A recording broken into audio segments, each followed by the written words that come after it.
तो जी हाँ, आपने बिल्कुल सही पढ़ा।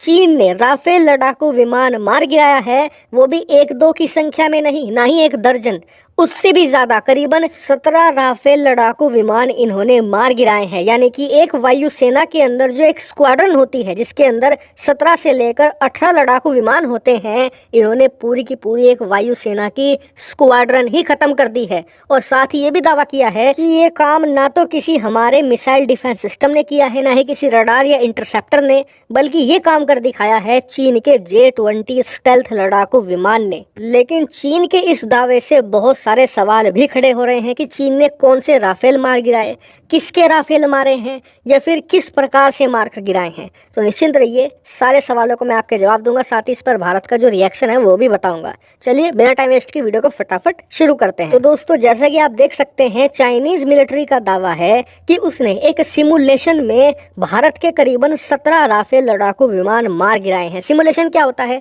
एक प्रकार का वीडियो गेम समझ लीजिए आप। यानी कि एक प्रकार की स्क्रीन आपके सामने रखी होगी जो कि फाइटर जेट की तरह एक्ट करेगी, और आपके हाथ में जो जॉयस्टिक होगी उसकी मदद से आप इस जेट को चलाएंगे। तो इनके अनुसार इन्होंने एक कमरे में बैठकर इस प्रकार के कंप्यूटर सिमुलेशन के अंदर, यानी कि एक तरीके के वीडियो गेम के अंदर, दुश्मन यानी कि भारत के राफेल लड़ाकू विमानों को मार गिराया है। इसके ऊपर से ये भी दावा किया है कि भारत के पास जो राफेल लड़ाकू विमान है वो कोई भी 4.5 जनरेशन का लड़ाकू विमान नहीं है, जैसा कि फ्रांस और भारत कहते हैं। ना इसकी टेक्निकल कैपेबिलिटी इतनी अच्छी है और ना ही इसके एवियोनिक्स अच्छे हैं। और आगे चाइना कहता है कि यही कारण है कि हमारा जो चेंगडू J-20 स्टेल्थ लड़ाकू विमान है उसके सामने राफेल कमजोर पड़ता है। और इनकी असेसमेंट के हिसाब से राफेल एक 3.5 जनरेशन का लड़ाकू विमान है। यानी कि जो पाकिस्तान या अमेरिका के पास F-16 है ना, जो कि दशकों पुराना है, उससे भी ज्यादा खराब लड़ाकू विमान है Rafale, according to Chinese expert और चाइनीज मिलिट्री। लेकिन यहीं पर मैं एक छोटा सा सवाल पूछना चाहता हूँ चाइना और उनके एक्सपर्ट से कि चलो मान लिया तुम्हारा J-20 बहुत शानदार है, हमारा राफेल एकदम खराब है, तुम ही वर्ल्ड में बेस्ट हो, लेकिन जब हमारा राफेल इतना खराब है तो उसके खिलाफ तुम्हारी सेना इतनी तैयारी कर क्यों रही है? भाई सिमुलेशन प्रोग्राम रन किए जा रहे हैं, आप सिमुलेशन में बैटल कर रहे हो, बड़े बड़े पेपर छापे जा रहे हैं, एक्सपर्ट बयान दे रहे हैं।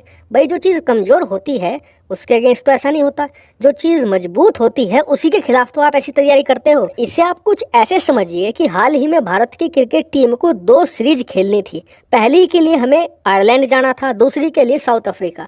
अब जो BCCI है उसने सोचा कि यार जो आयरलैंड है कमज़ोर टीम है, अगर हम उसमें अपने जो बच्चे हैं 18 साल के 20 साल के इन्हें भेज देंगे तो बढ़िया होगा, यहीं हरा आएंगे उन्हें तो।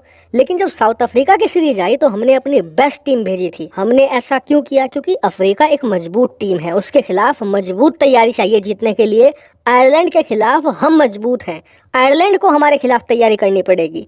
ठीक ऐसा ही राफेल और J-20 के मामले में है। भारत का जो राफेल लड़ाकू विमान है, अगर मैं बिल्कुल जेन्युइन ऑनेस्ट ओपिनियन दूं अपना इंडियन बायस एक तरफ रखकर, तो पूरी की पूरी चीनी वायुसेना में सुखोई 35 नाम का एक लड़ाकू विमान है जो प्रॉपर तरीके से राफेल को टक्कर देने की क्षमता रखता है, जो रूस ने चीन को दिया है।